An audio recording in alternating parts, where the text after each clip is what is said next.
Please give a big round of applause for Marcus Patchett. Thank you.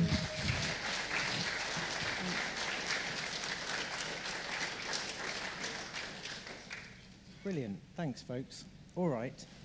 Before I start, I just wanted to quickly refer back to Piers and Lindy's amazing musical presentation earlier this afternoon, because for two reasons. One, they ended with a quote from Marsilio Ficino, who is one of my favourite authors. He's a sort of like 15th century medical astrologer, also a Catholic priest who somehow got away without being burned at the stake for some of his writings, which are amazing and I highly recommend. But secondly, just I wanted to recommend to all of you a book that ironically I myself have not yet read, which is a book by Richard Tarnas, who's an amazing astrologer who I've seen him speak a number of times. And he's written a book called Cosmos and Psyche. And if some of you are non-astrologers and don't speak any astrologies at all, this is a really wonderful book for helping you get why astrology is so amazing and has been so central to human thought and civilization for thousands of years. And it's particularly good, I think, if, like many of us, you felt a bit traumatized by the whole COVID scenario and what transpired over that time period, because it just, while it can't take away that trauma, I just think seeing the larger cycles at work is in itself kind of therapeutic. So that would be one recommendation just that occurred to me while I was listening to their wonderful presentation earlier. Anyway, right, I'm just going to be talking to you today about I call this the Astral Apothecary, Plant Medicine from the Stars. It's not about UFOs, sadly, but it is a bit more old school than that. It is about medieval and ancient magical practice. Its roots go back thousands of years, probably to pre-ancient Egyptian times, where we've always used astrology with medicine. And I think it's the best guide, and hopefully I'll give you some idea why this evening. Before I launch into it, I just want to plug my book. There is a little display copy upstairs if you want to have a look. I'm not talking about chocolate today. Sadly, many of you will be disappointed to hear. But I did write a huge book. It's about the size of a telephone directory about the history of chocolate, about its pharmacology, about its mythology. And I particularly focused on the pre-Columbian, the ancient mythology, because there are lots of books that focus on chocolate that we eat. But I'm more interested in cacao, the ancient sacrament, and focusing on that plant as it was very valuable and sacred. And it's a good example of how a plant is much more than it appears initially, particularly those sacred plants. And then the little mini book there, that will be coming out later, and that is the radio edit, the tiny little paperback version, Pharmacacao, for those who don't wish to lay out 75 quid for a huge coffee table book. If you want to wait for the little paperback version coming out later this year, you are more than welcome. But anyway, and by the way, please feel free to take screenshots of anything as long as you haven't got a flash on your camera, because I will just be whizzing through. Okay, that's my little plug out the way. Right, okay.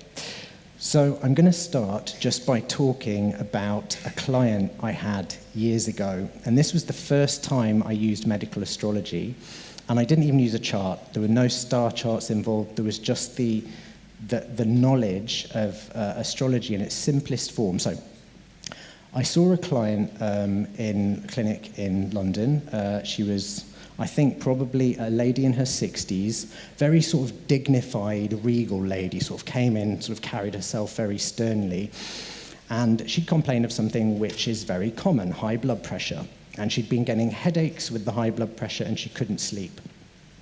So I did a consultation with her, and I just prescribed her some herbs that were commonly used. I think I prescribed her hawthorn and yarrow and lime flower. Lime flower is relaxing, it dilates blood vessels. Hawthorn relaxes the heart and regulates the heartbeat. Lime flower makes you pee, so you lose a bit of fluid, and they're all anti-inflammatory and nice and cooling and whatnot.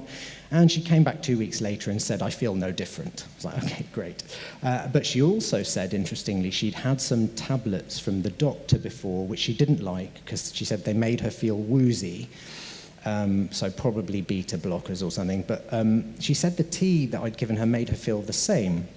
So I was like, okay, would you be up for an experiment? because as she was telling me about how this prescription hadn't worked and some of her symptoms during the second consultation, she told me that she told me a bit more about the headaches, and then she happened to mention that in her private life, she was an evangelical street preacher. She was one of the people who would stand on street corners at the weekend shouting at people through a megaphone. So like, okay. And she got a very wrong impression of me. She said, "You'd be really good at it." And I was like, "No, it's not really my bag, but thanks." But very nice lady. Anyway, so I said, "Would you be up for an experiment?" And she said, "Yeah, sure." So I just said, "I'm going to suggest one herb to you in the form of a tincture," which I'm sure many of you will know, but for those who don't, a tincture is just an alcohol water extract of herbs. Simply, like old school version would be a herb extracted in wine, modern version in vodka because it's more shelf stable, whatever. Anyway, so just an alcohol water extract of herbs, and just take a teaspoon of this herb twice a day and come back in a week and let me know how you've been getting on. So I gave her this experimental herbal tincture, and she came back the following week. She strode into the room and said, "I want a huge bottle of that." And I was like, okay, did it work? And she said, "Yes, it's amazing. My headaches have gone. I'm sleeping really well." So I thought, okay, that's interesting. And what I'd prescribed her, I've just forgotten, I could use my little donker here. What I prescribed her was this plant, which is wood betony, which is in the lavender mint family. And this plant was regarded as a panacea in the ancient world. It isn't. Nothing is a panacea. So even the best medicine is not going to suit everybody, but it's pretty close. It's useful for lots of different things, particularly headaches. It was used externally for wounds. Anyway, the reason I had prescribed this plant to her or thought about it was because she told me she was an evangelist at the weekends, and because she presented with these headaches and high blood pressure. And this herb was classified by Nicholas Culpeper, the famous 17th century maverick apothecary astrologer, one of my idols. He got in real trouble with the doctors in London because he translated their dispensatory, their list of drugs, from Latin into English and added his own very sarcastic commentary underneath all the prescriptions, so the doctors hated him. Anyway, he's great. So Culpeper said this was a herb of Jupiter in Aries. So this is, in the past, and indeed nowadays, if you're a medical astrologer, you can classify just about anything astrologically. So putting the herb in the category of the planet Jupiter, Jupiter was known as the Great Benefic. It was a planet which symbolized all things which were generally very beneficial, harmless, encouraged maybe growth, related to the blood. I'll go through a list of things related to Jupiter later, but generally it was a growth-related planet. But one of the things that Jupiter was symbolically linked to was religion and belief and faith. And he put it in Aries, which, as we'll see in a bit, anatomically relates to the head, but also Aries is the sign of Mars, the sign of the warrior. So this is Jupiter, the planet of religion and faith, in the sign of the warrior. So this is the evangelist. This is someone who stands on street corners and shouts, and obviously it's Jupiter, it's doing good stuff in the head. And as you can see from his description here, he says it helps those that have continual pains in their heads. And this lady, one of her symptoms was headache. And many modern herbalists use this for tension-related problems, so nervous problems with tension, and high blood pressure. So I thought it'd be useful, and it helped her. But the story didn't end there. About a year later, I was just at a party, and this lady had been referred to me by a friend of mine, just casual acquaintance who I knew from parties, called Siobhan, very cool lady. But her partner, this patient was her partner's mother at the time, so it was her mother-in-law. And she came up to me at the party and said, "Oh, my mother-in-law's really happy with the treatment you gave her." And I was like, yeah. So I said I gave her this plant of Jupiter in Aries because some of the stuff she said, and because it seemed to fit her symptoms. And she just paused and said, "Say that to me again." I said, I gave her a herb of Jupiter in Aries. And she called her husband over and said, "Come over here." And she said, "Repeat to him what you've just told me." So I was like, okay. So I repeated the thing. And he just gave me the weirdest look and said, "Before my mum became an evangelical Christian, she had a different name, and she changed it by deed poll when she became a Christian because she felt her birth name was too pagan, and her birth name was Jupiter. So that was the first time I'd ever used medical astrology, and that happened. I was like, oh my God. I don't have that many amazingly coincidental, beautifully synchronistic stories to tell, but they always say the first time you encounter something a little bit weird, it's one of the strongest signals you'll get, and that was definitely the case. So I wasn't going to not listen to that. So little digression and tangent into the doctrine of signatures, which I'm sure some of you will have heard of, but for those of you who haven't, I've just lifted this off Wikipedia, that amazingly accurate academic reference. But we've got a theory in old natural philosophy that the outward appearance of a body signalizes its special properties as of magic or healing virtue, and there is a relationship between the outward qualities of a medicinal object and the diseases against which it is effective, which sounds really complicated, but it's just saying that what a thing looks like is what it's good for. That's the doctrine of signatures. So I'll give you some plant examples. Walnuts and the brain in some traditional pharmacopoeias. We've got eyebright on the top right, Euphrasia officinalis. Is that me? I hope not. Okay.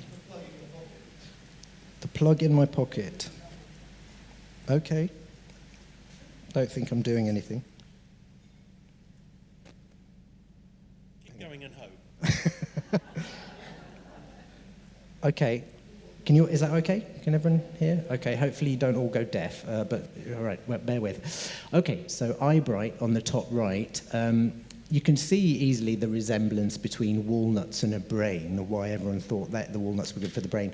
Eyebright, you've got to be use a bit more artistic license, So they thought that the appearance of the flowers resembled an eye, and I think the reason they thought that, because they don't really, is because the petals have these sort of rays coming out of them, and in old school medieval science, before sort of post-Enlightenment rationalism, they thought that the eyes saw by sending rays outward. So, in modern science we know that it's like photons coming in, hitting the retina or whatnot, but the eyes saw, vision was an outward projective thing. So you'll see in a lot of old this is actually clearest to me in Mayan depictions, where they depict stars and eyes as having rays coming out of them. And I think in ancient Egyptian pictures as well. So anyway, they thought eyebright was good for the eyes, and of course it is used for that in herbal medicine.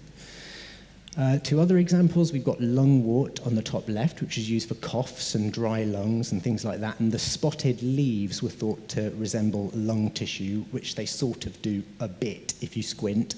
And then on the top right, one of my favourite examples, which I won't spell out, which is pilewort, and it was used to treat hemorrhoids. Okay, I'm not going to spell that out for you. So the next one, this is also from Wikipedia. So doctrine of signatures, very ancient, used to help select remedies, plant remedies, to some degree. But Wikipedia again, the signatures are described as post hoc attributions and mnemonics, just to help you remember them, of value only in creating a system for remembering actions attributed to medicinal herbs. There is no scientific evidence that plant shapes and colours help in the discovery of medical uses of plants. Another explanation is that the human mind, in trying to find patterns to explain phenomena, while lacking adequate scientific knowledge, resorts to anthropomorphism. Okay, I can accept that. That is often true. But first of all, I think things can be both and. They don't have to be either or. The rationalist view can be true, but so can some of the magical thinking. And I think this also goes back to something I think the previous guest was talking about. Consciousness. Magical thinking, I think, could have a scientific basis, and this is just a little tangent rabbit hole that I'm going to leave with you and then get back to the mainstream of my talk. But in a physicalist universe, the doctrine of signatures can't work. So physicalism, briefly, is the modern post-Enlightenment Western intellectual view of reality, which is currently breaking down, interestingly, in lots of interesting ways. But that's the idea that that mind comes from matter, or as Terry Pratchett put it, at first there was nothing which exploded. You know, it's the idea that that there's stuff, there's nothing, then there's stuff, and then minds evolve from the stuff, and then consciousness comes from mind. That is physicalism in a nutshell, or materialism. And then, but in every other model of consciousness, panpsychism, which is the idea that matter and mind are basically the same thing, and that every physical thing is latently conscious and is trying to arrange itself in shapes and forms that express consciousness to a greater degree, or the substance dualist views, which are like the old religious or pagan views, or more traditional spiritual views. Substance dualism just means there are two kinds of thing, and one of those things is physical and the other of them is spiritual, like body and soul. That is substance dualism.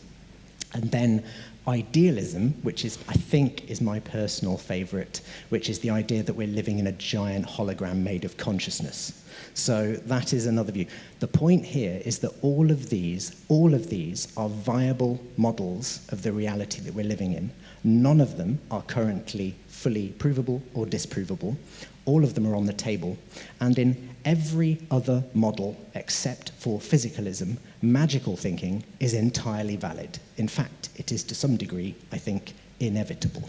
So that's interesting. So human concepts, what we think of, including magical stuff, may be interdependent, interactive, or indistinguishable from the rest of reality. And just as a little side note, because I want to leave you with several things to think about, it raises questions about statistical tests of divination, because I, as an astrologer particularly, get a little irritated with scientific disproofs of astrology, because while some of them are quite useful to us as astrologers, for example, they did a test a few years ago on time twins, which are people born in the same place and time, so they have exactly the same birth chart. And they showed that they have quite different lives, which they said, look, this disproves astrology. No, it doesn't. It just shows that people born in different places and times have different lives, or people born at the same place and time have different lives. But if you looked at their charts, you would see that they would live out the same difficult periods in different ways and the same good periods in different ways.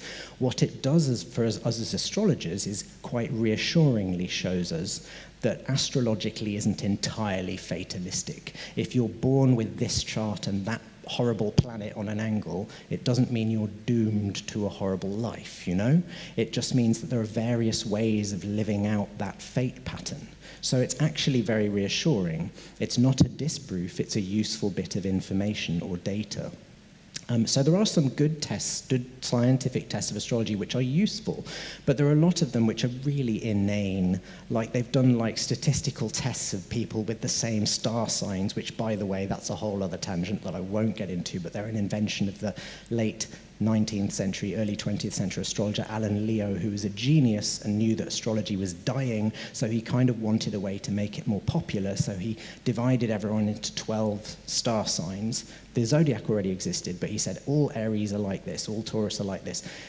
That's not exactly what he said, but it made astrology more popular. It created a form of it that could be, you know, printed in magazines and papers and reached a large number of people, but it's a very double-edged sword, because people who are very open-minded and interested would be drawn in by it, but people who are more skeptical or scientific would be put off by it. So he ensured the survival of the astrology at the cost, perhaps, of trivializing it. I still think he did a good thing in the whole, but anyway, big digression. The point is, a lot of these statistical tests sort of say that all Leos do this, or all Gemini, like that, you know, you'll hear people saying things like Scorpios are more likely to be murderers.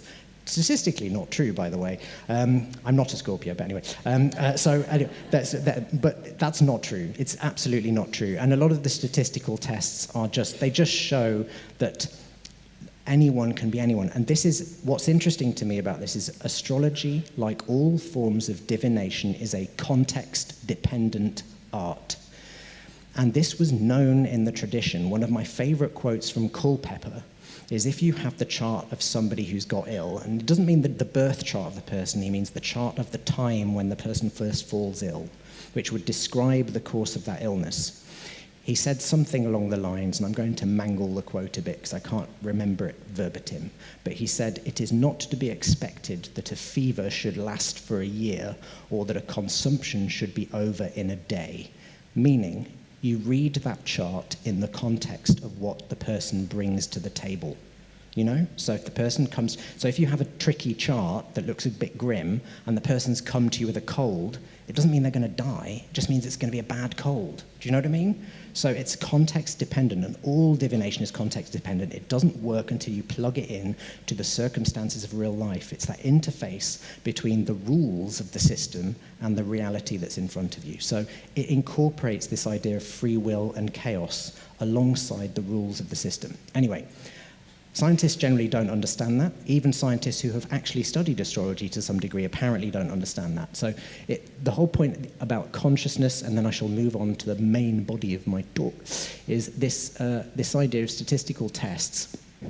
If we live in a universe which is conscious, or in which everything is conscious, or which is somehow expressing consciousness, you can't create a sterile field. You can't really create, and I'm sure this will have occurred to many of you, you can't create an experiment and then step outside of the experiment and observe what happens. Because when you pull a lever, the lever pulls back.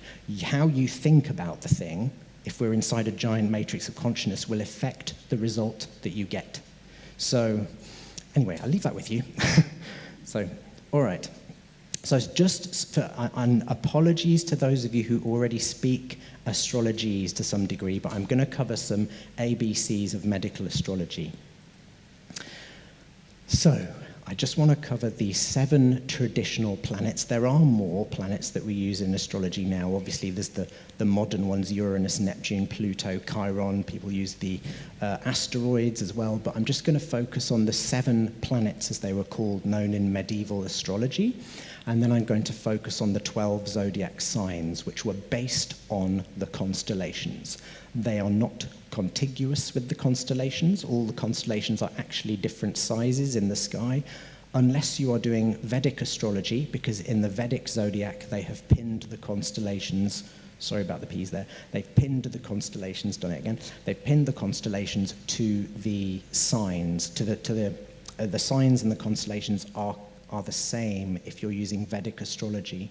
In Western astrology, we've pinned the 12 zodiac signs to the seasons. So 0 Aries is always the spring equinox. 0 Cancer is always the summer solstice. 0 Libra is always the autumn equinox. And 0 Capricorn is always the winter solstice in the northern hemisphere. That swaps around in the southern hemisphere, obviously. So it's really just a way of slicing up the sky into 12 segments, giving them all these labels and characteristics based on the constellations. So really, astrology is a mind machine. It's a construction we make in our minds that's abstracted from real-world data and constructed in the mind. And this is consistent, by the way, with alchemical doctrine. If you know the Emerald Tablet of Hermes Trismegistus and all that, supposedly written in ancient Egypt, but most probably written in the Middle Ages, to be honest, there's the bit about as above, so below, so is accomplished the miracle of the one thing. Is referring to the mind, Mercury in astrology. And Mercury's symbolism relates to the human imagination, that which connects the above to the below. And Mercury is also the ancient symbol of technology and machinery. So we've created this astrological system is a mind machine, in my view. Other astrologers may differ. Okay, so all right, we've got Saturn at the top, symbolized. Saturn was known as the Great Malefic. He was a kind of like slow, cold, quite difficult, intransigent planet. Symbolized those sort of things like mortality and age and all the fun stuff that kind of bring you down, you know. And he represented the bones, the teeth, the skin, all the things that give the body structure and contain it. The spleen, because when they did ancient what's it called when they, cut you open after you're dead, those things, autopsies. Okay. When they did those, they found the spleen was black inside, so they thought it was the source of the melancholy humor, which Saturn ruled traditionally. Also, for some reason, Saturn was given rulership of the right ear, and then the faculties Saturn symbolized were memory, hearing, and the ability to retain things, both physically and psychologically, so hence memory. bear with me, we've only got 2 slides of these ABCs, so just stay awake for these 2, and then I'll get into more interesting territory, okay? So, all right, so, but it's important, because otherwise you won't know what I'm banging on about. So Jupiter is the traditional ruler of the liver and the lungs and digestion. He was the great benefic, the planet that brought benefit and growth and expansion and philosophy. So Saturn's counterpoint, basically. These two were equal and opposite. Jupiter represented the blood in the body, the circulation of the blood, although that wasn't known about when this system was invented. The sperm in males, the veins, and then the faculty of judgment, as well as taste and digestion. You can read all this, but I'm going to whiz through each one. Mars was the lesser malefic, so generally ruled things which were difficult, but not quite as difficult as Saturn, because Saturn was aging and time and all the really hard stuff. Mars was like sudden difficult things, like injuries and falls and attacks and, you know, nasty sudden things. Mars also ruled the gallbladder, the nose, the penis in males, blood outside the body where it shouldn't be, and I would say in modern astrology, and many modern medical astrologers say this, Mars rules the thyroid and the adrenals, because obviously those organs weren't known about in medieval times or earlier, but those 2 organs we now know are responsible for speeding up the metabolism or keeping things running hot, which is a very Mars idea. Mars ruled the ability to smell. Dogs were martial animals traditionally. So, you know, the dogs, like, everything's the sense of smell. And appetites, in the sense of both the appetite to eat, but also desire, things that drive you towards things. That's a very martial idea. Even the word martial gives you some idea of what it represents. The sun was the heart and the arteries. The sun ruled the vital spirits, the life force. The sun ruled vision. It ruled very interestingly, the sun ruled the right eye in men and the left eye in women, and vice versa for the moon. So the 2 luminaries, the 2 nights in the sky, ruled the eyes. So that seems to work out in charts. And more broadly, if somebody has a problem with one whole side of their body, if they are male, I usually find if it's the right side of their body, then the sun in their birth chart is afflicted, and if they're female, then it's usually the moon in their chart which is afflicted. It's fascinating. So Venus rules the gonads, both male and female, the breasts, the kidneys, the female sex organs. Modern astrology, I would guess the pancreas, because of the blood-sugar connection. So if Mars rules that which is bitter, which I'll be describing in a moment, Venus rules that which is sweet. The sense of touch, the virtue of procreation and expulsion, or helping to get rid of things which you don't need. Mercury rules the feet, the hands, and the tongue, the function of the brain, the nerves, the imagination, and common sense. This doesn't mean common sense in the sense of knowing this from that. It's common sense in the ability to unify all the other 5 senses. So you've got your vision, your hearing, your touch, your taste, and the other one I've forgotten. Anyway, whatever those 5 are. And Mercury is the ability to unify and make sense of all that data. So Mercury rules the function of the brain and the central nervous system in a lot of ways, we would now say. And finally, the moon, in a way, one of the most important planets in medical astrology, because the moon was seen in some ways as the planet that brought everything down to Earth, because the sun was symbolically the source of the vital energy. Like the heart in the human body, the sun was the thing which symbolized that which gave life. And the moon was the thing which reflected that light in a more bearable way and brought it down into the body. So the moon represented the whole body in general, as well as physically the brain, like the jelly stuff that the brain is made of, all the absorby bits, all the hollow bits in you that help you absorb stuff. So that would be the stomach, intestines, bladder, and bowel. And then the eyes, again, that I've mentioned, the faculty of sight and the ability, along with Venus, to expel things you don't want. Right, that's the planets. And then I'll whiz through this one because this is much more easy to understand. We've got the signs from Aries at the top, the order of the signs, and you can see them all handily connected to this bloke here who's in the unfortunate position of having his stomach cut open, which he's standing in a remarkably casual manner considering what's going on. But we go from the top, we've got Aries at the top, which is the head, which is the ram, and then it's really simple. You just count down in the order of the zodiac sign. So then we go, Aries is the head and all that's in it. Then we go to Taurus, which is the neck, and all the bits that are in the neck, basically the cervical spine, the throat, the thyroid in modern terms. Gemini would be the shoulders and the arms, because it was a Mercury-ruled sign, and Mercury ruled the hands and the feet and the arms and the legs and all that. But also maybe just the top of the lungs. The Cancer rules the bits in the middle, but it's the soft, squishy bits. So it's the breasts, the lungs, and the stomach, and possibly also the liver. And Leo, which is on the other side here, also rules the bits in the middle, but it's the heart and all the hard bits. So it's the chest wall and the rib cage and the heart. So those two, and interestingly, those were the signs of the sun, Leo, and the moon. So you can see they rule the central bits of you that keep you alive, but their division is allotted equally between those organs. Those are really important organs. And then we've got Virgo, which rules the intestines, the spleen, and the gall. So Virgo's just in this bit which is open here. And then we've got Libra, which is also this bit, but Libra is the back, the spine, and the kidneys.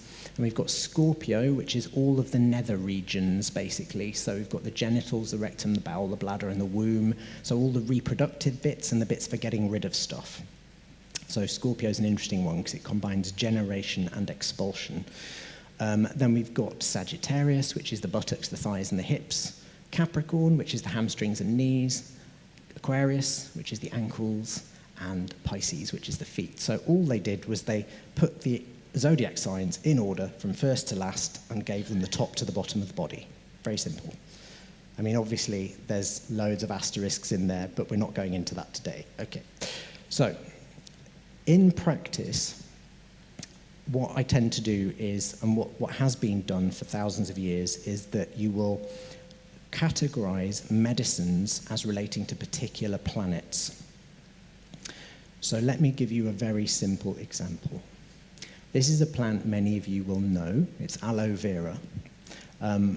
So if you've ever used it, you can use it for burns, and you can use it internally for constipation and for inflammation in the gastrointestinal tract, because the juice in the leaves is very cooling and anti-inflammatory and soothing. The outer bit of the leaves also contains quite a strong laxative, so there's two variants of two preparations you can get of this plant. You can get the refined juice from the gel in the middle of the leaf, which is nice and soothing to the whole digestive tract, or the gel, which also contains just a bit from the rind, and the rind of the leaf contains these yellow chemicals called, I can't remember the name of them. They're compounds which, they're laxative compounds. Anyway, anthraquinones, there we go, brain's working, good. And the anthraquinones are very strongly laxative. So this traditionally, I would suggest, is a herb of the moon in Scorpio. Why? Because the moon traditionally, apart from, as I've talked about, it ruled the bowel and the bladder and the digestive apparatus. The moon was also traditionally said to be quite a cool, moist planet. It symbolized things like waters. If you think about the tides and the moon and the oceans, there's a distinct link between, as well as the moon and the brain, think about the expression lunatic, which is the idea that at full moons people go a bit more haywire than they normally do, which apparently there are actually some statistics showing that although I'm not a fan of statistics in general, they do occasionally come in handy. I like the Churchill quote, lies, damn lies, and statistics a lot of the time. But anyway, the full moons, emergency rooms or accident emergency departments tend to get a bit fuller because people do go a little bit more haywire or get overstimulated at full moon, as I'm sure many of you have noticed. Insomnia tends to kick off and that sort of thing. So this was a plant of the moon because it's full of watery juice and it was used to treat the bowel and the digestive apparatus. So it seemed to be linked to the moon. And I would put it, this is my classification, secondarily in the sign Scorpio, because Scorpio also rules the bowel, as we saw, it's the nether regions. But Scorpio traditionally was a sign that was ruled by Mars. This is another level of nuance, which I won't go into detail, but all of the signs have a planet which rules them. It's like the CEO of that sign. It's the planet which is in charge of that sign. And so you had the moon and the sun each ruled one sign, and they are the signs Cancer and Leo, which are the signs of the summer solstice and midsummer in the northern hemisphere. And then all of the other planets ruled two signs each. They ruled an archetypally diurnal and nocturnal, or archetypally masculine, feminine, archetypally yang and yin sign each. So all of the planets had an expression of the different kinds of energy so apart from the sun and the moon. The sun was just yang and the moon is just yin, so to speak. I'm borrowing Chinese terminology because it's less politically incendiary these days. Okay, so moon in Scorpio. So what's the point of that? What is the point of saying, okay, great, this planet is ruled by that thing? The point is that you can then immediately sort of start to think about, if somebody comes in with a stomach or bowel problem, you think about using herbs of the moon. It's a sort of mnemonic helping you match remedies to a person's ailments device. But also, when you start using astrological charts, you can actually see which remedies might be good for them. So say somebody falls ill at the time when the sign Cancer is rising on the eastern horizon. So when the sign Cancer is rising, then in general, according to traditional medical astrological rules, herbs of the moon will fortify them. So if they came in with a stomach problem, like constipation or gastritis, and I looked at the time that they fell ill, or if I didn't have that, because unfortunately most people don't happen to look at the clock just as they're falling ill. They collapse and go, oh, I must make a note of the time. That doesn't happen. So most people, you've actually got things like maybe a hospital admission time, or the time of somebody's test results, or the time that you first speak with that person. So if you've got that, you can see the sign that's rising on the eastern horizon at the time that they get their test results, or the time when, if nothing else, the time when they first speak with you about their issue. And if Cancer is rising, I think herbs of the moon are definitely going to help them, because the eastern horizon in astrology represents the person's body, the sort of the ship that you sail in. It represents in that scenario that person. So there's two ways that this can be immediately useful. And one is that when you've got this kind of classification of a medicine, whether that medicine be plant or any other kind of medicine, as I'll talk about, you've got you can match it to a body part, at least in terms of symbolically sort of magical thinking wise, but you can also immediately interface it with the astrology. So one other little point about the planets. The planets were traditionally given different temperatures and flavors. So this can help with matching with plants, for example. And I'm going to be talking about plants because I'm primarily a herbalist, but this would go with any other kind of medicine too. You've got at the top the hottest planets symbolically. This is not astronomically accurate. This is how they were seen to act in terms of the astrology.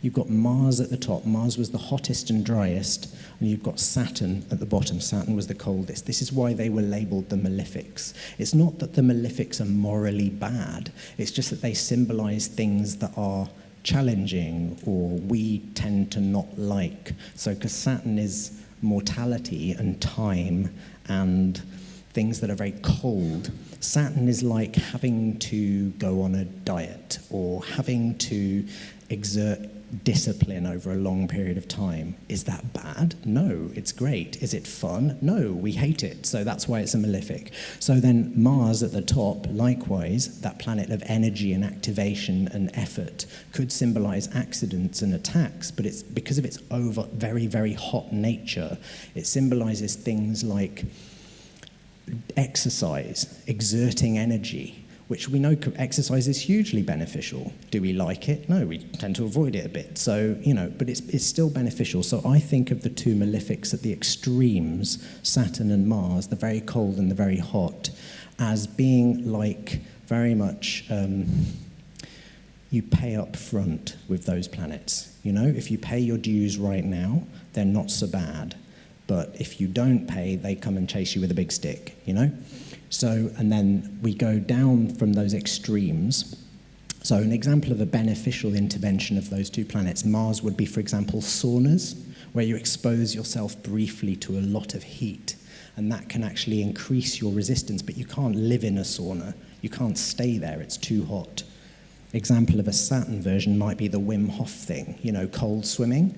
It's great. Expose yourself to that cold water briefly, increases your resistance, gets your endorphins up. You can't stay in there, you'll die. So that's the idea with those planets. They are useful, but they are challenging. Then we go one down, and we've got the sun and the moon. Those can be just on the limit between. The moon could be like a cool shower on a hot day is nice, a cool shower on a cold day not so nice. It can be just on the limit between too cold. And the sun, likewise, the sun can warm you up nicely or give you sunstroke. So it's, just on that level. And then we've got the benefics, the ones that we like. Jupiter, which gives you a check, and Venus, which gives you cake. We like those planets. Jupiter is just right warm, it's just right, and Venus is refreshingly cool, like a nice piece of fruit on a hot day. And then Mercury in the middle, the planet that represents the human mind and the imagination, can be anything. Mercury is neutral in and of himself, but whatever Mercury is joined to in the chart, it will turn into or amplify. Just like the human mind, it can kind of go anywhere. So all of those were linked to specific tastes and to specific plants. So here are some examples. We've got the Mars at the extreme of heat and bitterness. We've got wormwood, chili, garlic, and coffee are all Mars plants. They're hot or stimulating, often bitter. You notice a Mars plant. A Mars plant gets you going. We've got the solar plants. The sun, remember, was the source of vitality. The sun is, in terms of flavor, it's slightly bitter, but it can have a nice smell. And these are plants that enhance life in some way. They kind of they give you more vitality, or they can improve life, I guess. So chamomile, frankincense, rosemary would be solar plants traditionally. Jupiter would be neutral flavors, slightly sweet, and often Jupiter, because it's the great benefic, is representative of plants that are very often very mild and food grade. Plants that I think the comedian Dara O'Brien, who is a notable skeptic and hates herbal medicine, said once, "Oh, all modern herbal medicine's just potpourri," which was funny, I'll give him that. But ironically, there is an interesting inversion of the kinds of medicines that we use in herbal medicine and the kinds of medicines that are valued in modern pharmacological medicine, because the most valued traditional medicines were ruled by Venus and Jupiter. They were the mildest, most food-grade, most universally useful plants, and the Mars and Saturn plants, which were very, very useful, tended, not always, but tended to be the most toxic. So you've got some gentle Mars plants like the ones I've listed here, but a lot of Mars plants are very fiercely burning or somewhat toxic, and a lot of the Saturn plants, you've seen here Saturn plants, I've got opium here, a lot of the Saturn plants are quite toxic. So most of the modern drugs derived from plants are very interestingly extracted from plants of Mars and Saturn. They are the most extreme. Now, are they useful? Yes. Are they things you should be taking day in, day out forever? No. But anyway, I could go on. The point here is that the most valued traditional medicines, excuse me, one moment. Thank you. The most valued traditional medicines were made from plants ruled by Jupiter and Venus traditionally, because these were plants which were food grade and gentle, and therefore you could take them safely over a long period of time, and they would do a lot of good things for a lot of people. Anyway, you get the idea here. So Mars plants are often bitter and or spicy. Saturn plants at the bottom are sour and astringent and may shut you down or numb you or be anesthetic. The moon plants, I'm just going up from the bottom, tend to be bland and salty and watery, like chickweed, cucumber, or lettuce. And Venus plants are sweet and aromatic, like apples, brambles, violets, and yarrow, some Venus plants. Anyway, right, moving on. Okay, got a quarter of an hour, so I'm going to speed up a bit. So, this is a plant you may be familiar with, holly, and I'm going to show you how I would classify this plant, because, by the way, all these plants, many of these plants are listed in traditional herbals, and in Culpeper's herbal, for example, for every plant he gives the planet that rules it. But there's not universal agreement among traditional herbalists and astrologers, so there's about 75% overlap, and then one author will say, this plant is ruled by this planet, another author will say something different. And that is because it's surprisingly tricky sometimes to decide what planet rules a plant. So this is my little table, and I won't dwell on this too long because I'm going to lose you if I get too into the weeds, haha, on this. So I'm just going to show you how you'd think about putting a plant in a specific category. So holly here, we've got, I've got you see on the left-hand side, we've got these little, the planets are all arranged there, and we've got for each row, I've got different things which would assign them to a particular planet. So for holly, we know that it grows in winter and likes cold climates, which would very much be Saturn-y things. Saturn rules the winter and cold. But holly also likes woodland, and because Jupiter, the great benefic, was a planet of abundance and growth, it was seen to rule woodland traditionally. Holly is evergreen and tough, which would be seen to be a Saturn attribute, because remember, Saturn rules the skin, and it was kind of cold and old and tough. The properties and uses of holly traditionally in medicine were that it strengthens bones, it had a binding or anti-diarrheal sort of faculty, it lowered fevers and was a bit cooling, and it was good for gout, which was a Saturnine disease. Its colour was dark green, which was a Saturn colour, and in myth it was used for making wreaths, and it was sometimes known as the devil's tree, and all of that is very Saturnine signification. If any of you know tarot symbolism, you'll know Saturn has an affinity with the devil card in tarot. Anyway, and finally, basically, you can see from my little table, I just give the points. Oh, excuse me. The points are, I hate microphones, I'm sorry guys, but anyway. The points are given just for each one in each of these rows, and then the number of places it appears. So I just end up with, okay, this is probably a plant of Saturn, but because it's got this secondary Mars-y vibe, I'm going to put it in Saturn in one of Mars's two signs, which traditionally are Scorpio or Aries. So the main thing is matching the plant with a planet, because then I could think of this, if a patient comes in with a problem with their skin or their bones or their spleen or teeth or whatever, I might think maybe holly, but then also if the patient came in with a sign ruled by Saturn on the eastern horizon, like Aquarius or Capricorn, I would think maybe a Saturn-ruled herb would be helpful for them as well. But the secondary thing is you could put it in a sign as well. So anyway, right.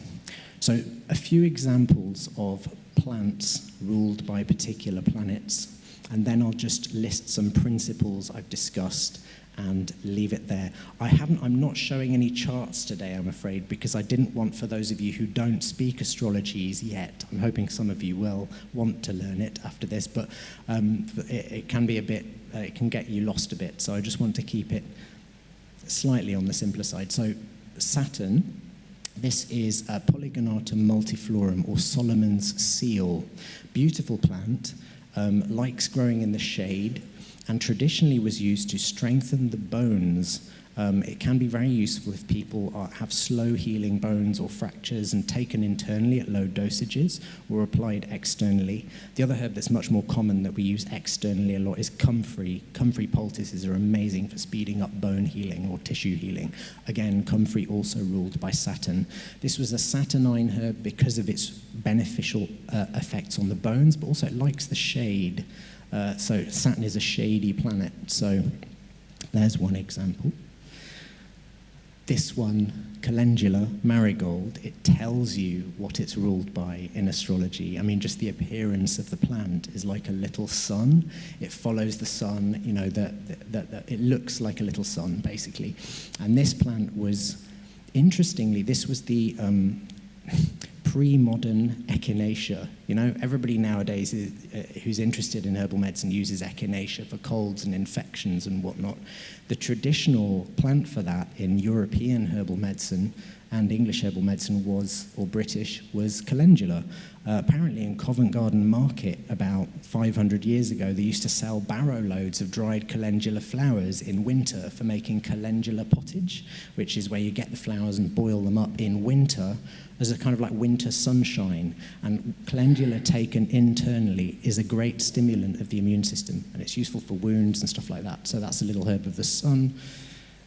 We normally use it nowadays for skin conditions, but it's very good for the immune system and the lymphatic system and all that. Venus, sweet violet. Why is this a Venus plant? Because traditionally it's cooling, it lowers fevers. It was useful for just cooling the whole body down. So fevers and frenzies were one of its old, one of the labels given to it. It also has that amazing evanescent scent. You know, that violet scent, the smell of a real violet. When you smell it, it only lasts a second and then it's gone. But it's this beautiful, beautiful scent. So that's definitely a little Venus plant there. So I kind of want to give you a few principles, and then I'm only going to go on for another 2 or 3 minutes, and then I'll ask if anyone's got any questions. If not, I'll just go back to something and expand on it. So the main things I wanted to emphasize in this talk is every major organ and body part is matched with a planet in traditional astrology. And any medicinal plant or any medicine can be matched with a planet, and sometimes also a specific sign of the zodiac. And going back to my first example about the lady who came to me with the headaches and the high blood pressure, who was a street preacher at the weekends, behaviors and types of people and many other things can also be described by planets in signs. So that's the next level, you know? But the very first level is if somebody comes in with a broken bone, I would think of a plant of Saturn. If somebody came in with a skin problem, I would think of a plant of Saturn. And that's without having to look at any astrology. Huge caveat, you still have to know what each of those plants do. I'd still, you know, so astrology is very, very useful in many different fields, but I am not a financial astrologer. I am about as financially as adept as a courgette. It would not be my field. I would not shine in that field. So the point here is that astrology is amazing, but you still need to know a bit about the field that you're working in so that the astrology can inform you. So if somebody wants to use astrology alongside their finances, and I think maybe some of you will have heard of this quote. Apparently J.P. Morgan, famous American multimillionaire, said that millionaires don't use astrology, billionaires do. He was a big fan of astrology, but you still have to know your finances and then use the astrology. Same with herbal medicine or any form of medicine. If you know the medicine first, so what I'm saying is you can't just select any old plant of Saturn and chuck it at them and hope it sticks. You still have to know which of those plants would be appropriate for a broken bone or for a skin condition or whatever, and match it up. But astrology is a very, very useful tool once you know a few facts and what you're doing a little bit. So finally, when you have a problem with a specific body part, an appropriate medicine ruled by the same planet can be used to strengthen it. So that's just what I've been talking about. And that's what I've said at the bottom. This should be done to the level of your competence and qualification in medicine and pharmacy. So this is just rephrasing what I've said. So selecting any old plant ruled by planet won't work. It must also address the cause. You need to know diagnostics and materia medica thoroughly. Astrology doesn't substitute for in-depth medical or herbal knowledge, but it does help direct things. So just some examples that I'm going to end with of how I would use this in a very basic way in practice. So if somebody came in with dry, cracked skin, I would think of a satiny herb. If somebody came in with gallstones, because Mars rules the gallbladder, I might think of the Mars herb. If somebody came in with poor circulation, because the sun rules the heart and the vital spirit, I'd be thinking of what solar herbs, what sun-ruled herbs would be appropriate. Somebody came in with headaches, because the moon and Mercury rule the brain. The moon rules the stuff of the brain, Mercury rules the function. I'd be thinking of those herbs. Nail fungus, Saturn, menopause, because it's the female reproductive apparatus, the ovaries and that, I'd be thinking of Venus. A man with a right eye infection, I'd think of the sun. Stomach upset, the moon. Joint problems, Saturn. Heart issues, the sun. Loss of appetite, Mars. And a woman with a right eye infection, the moon. So just on its most basic, simple level, you can use it that way. But then when you know a bit more about the language of astrology, you can start to, if somebody comes in with a particular set of characteristics, like that first lady that I used astrology with, without looking at a chart or without actually doing any actual maths or, symbolic reading of any pattern, just knowing that she was a preacher gave me that bit of information. So I think I'm almost come to the end. I just want to mention a couple of things. One is if any of you are taken by this, and particularly if you are a therapist, that be it if you're already a herbalist or a therapist of some sort, I'm starting this new school in September this year called Plantarium, and we already have a podcast on our very tiny YouTube channel, which is focusing on this little niche called Plantarium Podcast. So keep your eye open for that if you're interested in any of this stuff. And I just want to mention this retreat that I'm participating in. It's not actually run by me, but I am the herbalist on the ground in this retreat. There's a shaman and myself as a herbalist and a psychotherapist and an alchemist all going to be on this retreat.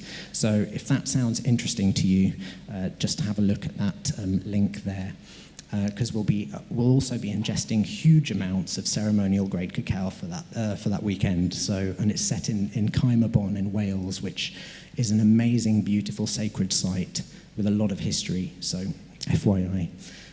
Right, I'm going to end it there. Does anyone have any questions? I think we'll only have time for, we must finish at 6, so That's my counter says I have 2 minutes. Right, okay. One question then. Anybody? What's your favourite plant? Thank you. Apart from cacao, that is a brilliant question. I mean, obviously I'm obligated to say cacao, which is at least half true. But my other one is probably, ironically, I've already mentioned it, it's probably wood betony, the medieval panacea. One of the other reasons I like wood betony was it was useful. I've grown it in my garden for like 30 years. I love it. It's a plant of Jupiter in Aries, which is my sun sign, so probably why I like it so much. But it was also called bishop's wort because they used to grow it in monastery gardens, and it was used to drive away demons and evil spirits. So one of the ways that I've used it in practice, which has been quite interesting, and I've done this a few times now, if somebody has a diagnosis of schizophrenia and is on antipsychotics, and the antipsychotics aren't quite working well enough, they're starting to get a bit paranoid despite the medications, and the clinicians are threatening to up the dosage of the antipsychotics, which usually means that the person will be turned into a kind of vegetable because, with really high doses of the antipsychs, you can't get out of bed. A few times now, 2 or 3 times, I've used betony, and it's worked beautifully. It's just, so I think that's fascinating. I wouldn't rely on it or recommend it to replace antipsychotics without clinical supervision, because it wouldn't be safe. But I think it's a phenomenal herb, and it's very under-researched, so probably that one. And it's beautiful. Wood betony. The traditional name of it is either... Did I? Okay. Okay, did I? I might have misspoken, in which case apologies. Wood betony was the herb I was talking about. And it's Starkis officinalis or Betonica officinalis. I believe that is my time. Okay. Thank you, Marcus. That was really fascinating.